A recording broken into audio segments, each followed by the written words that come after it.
तो दोस्तों ये है हमारे पास एक कनेक्शन पीडीएफ फाइल जो कि हमारा ऑटोमेटिक वोल्टेज स्टेबलाइजर का कनेक्शन पीडीएफ फाइल है।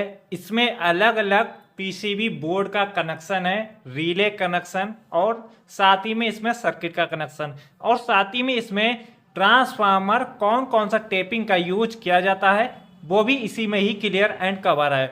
और साथ ही में इसमें कुछ ऐसे ट्रांसफार्मर वाइंडिंग डाटा भी आपको क्लियर हो जाएंगे जो कि हमारा ऑटोमेटिक वोल्टेज स्टेबलाइजर से लगा करके इसमें सारा ही लगभग आपका क्लियर हो जाएगा।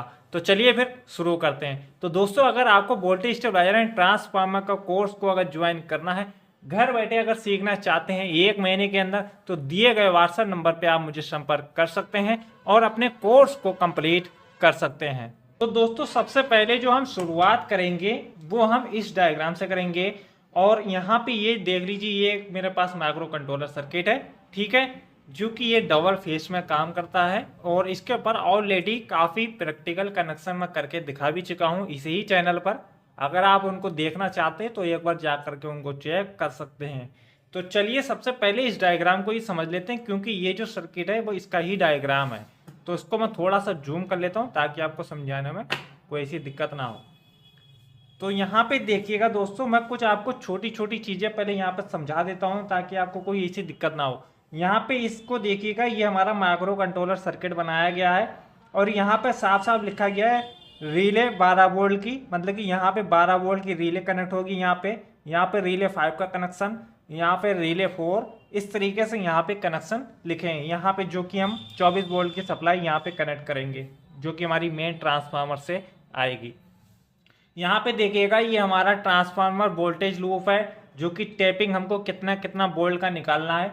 तो पहला लूप है हमारा 137 का, दूसरा है 200 वोल्ट का, तीसरा है 240 वोल्ट का, चौथा है हमारा 290 का और लास्ट में 418। एंड अगर आपको 500 तक कवर करना है तो 440 वोल्ट का आप लूप यहाँ पे निकाल सकते हैं। तो यहाँ पे ये कनेक्शन को कैसे किया है और इसके क्या क्या पॉइंट है वो इसके यहाँ पे समझ लेते हैं। तो देखिएगा कि यहाँ पे ये एनसी पॉइंट है, ये एनओ पॉइंट है, ये कॉमन है और यहाँ पे ये रिले के कॉइल पॉइंट है, ठीक है। तो यहाँ पे ये रिले हमारा क्लियर है।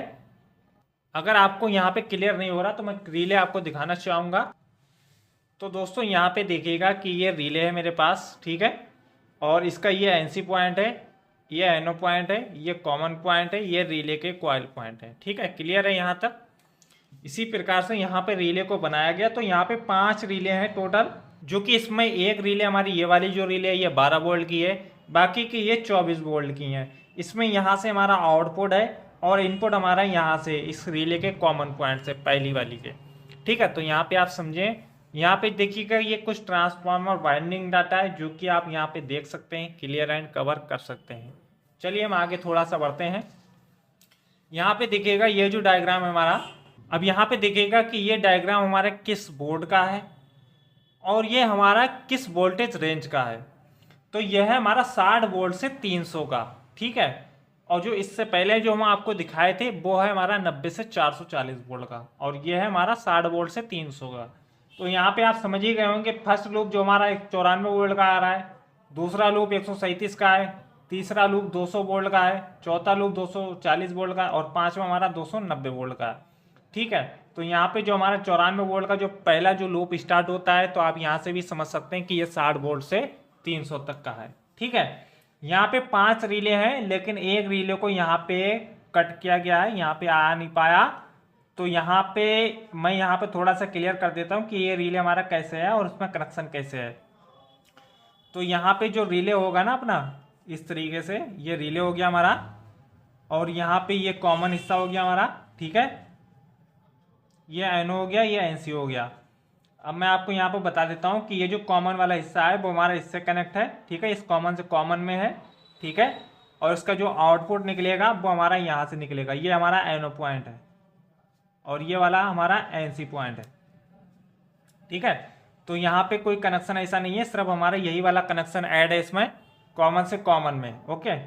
और यहाँ पे जो हमारा रिले का कॉइल पॉइंट जो 2 रहेगा, एक रिले कॉइल पॉइंट जो रहेगा, एक तो जो हमारा इससे कनेक्ट हो जाएगा, ठीक है, इससे, और जो एक बचेगा वो हमारा जी इससे हो जाएगा, ठीक है। ये हर रिले का कॉइल पॉइंट जो शॉर्ट है ये हमारा कॉमन वायर है, तो ये कॉमन से हमारा कनेक्ट हो जाएगा। तो यहाँ पे ये 5 रिले है, ये हमारा 60 वोल्ट से 300 का कनेक्शन है। तो ये कनेक्शन हमारा कंप्लीट हुआ, ठीक है, जो कि ये हमारा 60 वोल्ट से 300 वोल्ट का कनेक्शन है। अब चलिए हम दूसरा कनेक्शन को समझते हैं। तो यहाँ पे देखिएगा कि ये हमारा 7 स्टेप है 110 वोल्ट से 500 वोल्ट का, ठीक है। इसमें ट्रांसफार्मर लूप हमारा देख लीजिए कि फर्स्ट लूप हमारा 168 का है, दूसरा 240 का है, तीसरा 290, फिर 350, फिर 495।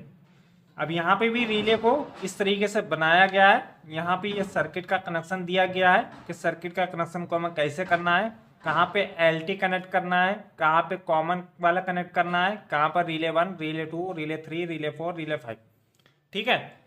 इस तरीके से यहाँ पे ये कनेक्शन। अब इसमें जो बोर्ड यूज किया गया है वो कौन सा यूज किया गया है वो यहाँ पे अभी आगे दिखा दूंगा आपको, ठीक है। पहले इस चीज को हम क्लियर कर लेते हैं। यहाँ पे देखिएगा ये भी हमारा 7 स्टेप में है, लेकिन ये हमारा 90 से 440 वोल्ट का कनेक्शन है। यहाँ पे भी एक रिले को कट कर दिया गया है, ठीक है। तो उसी प्रकार से जैसे कि मैं आपको उसमें से जो समझाया था कि एक रिले को ऐड करके कॉमन से कॉमन में मिला के और उसके एनो पॉइंट से हम आउटपुट ले लेंगे, ओके। बाकी जो एक रिले का कॉइल पॉइंट रहेगा वो हम इससे कनेक्ट कर देंगे। जो दूसरा कॉइल पॉइंट रहेगा वो हम क्या करेंगे, जो हमने जो कॉमन जो बना रखा है रिले कॉइल पॉइंट को शॉर्ट करके इसमें एक ऐड कर देंगे। तो यहाँ पे भी हम समझ गए हैं, ठीक है। ये हमारा 90 से 440 वोल्ट का है और ये जो है हमारा 140 से 440 वोल्ट का, जो कि यहाँ पे आपको क्लियर नहीं हो पा रहा होगा अच्छे से। तो यहाँ पे अगर आपको क्लियर हो रहा है तो अच्छी बात है, नहीं हो पा रहा है तो मैं इसका प्रैक्टिकल कनेक्शन करके दिखाया हूँ, चैनल के अंदर जाएगा उसमें आपको मिल जाएगा, ठीक है। तो दोस्तों यहाँ तक हम कनेक्शन को अच्छे से समझे हैं। बाकी का और कनेक्शन मैं इसमें नहीं दिखा सकता हूँ, ये बहुत बड़ा PDF फाइल है, ठीक है। तो ये क्लास का PDF फाइल है। तो अब मैं यहाँ पर आपको दिखाना चाहूँगा कि बोर्ड कौन कौन से हमारे और कौन कौन सा बोर्ड इसमें यूज किया गया है। देखिए दोस्तों यहाँ पे एक बोर्ड हमारा ये वाला है एंड जो दूसरा बोर्ड है वो हमारा ये वाला है, ठीक है। तो जो कनेक्शन जो मैं बताया हूँ, एक तो मैं आपको पहले तो इस सर्किट का बता दिया हूँ, ठीक है, ये वाले का, और फिर इसका भी बता दिया हूँ, ठीक है, और फिर इसका भी बता दिया हूँ। तो यहाँ पे हमारा कनेक्शन क्लियर हो गया दोस्तों। तो दोस्तों अगर आपको वोल्टेज स्टेबलाइजर एंड ट्रांसफार्मर को कोर्स को अगर ज्वाइन करना है, घर बैठे अगर सीखना चाहते हैं, तो ये 1 महीने के अंदर तो दिए गए व्हाट्सएप नंबर पे आप मुझे संपर्क कर सकते हैं और अपने कोर्स को कंप्लीट कर सकते हैं, जो कि आपको voltage stabilizer and transformer designing पूरा ही कंप्लीट तरीके से सीखने के लिए मिलेगा। दोस्तों फिर वीडियो को मैं यहीं तक एंड करता हूँ, तो फिर मिलते हैं फिर नेक्स्ट वीडियो में। तब तक अपनों का ख्याल रखिएगा।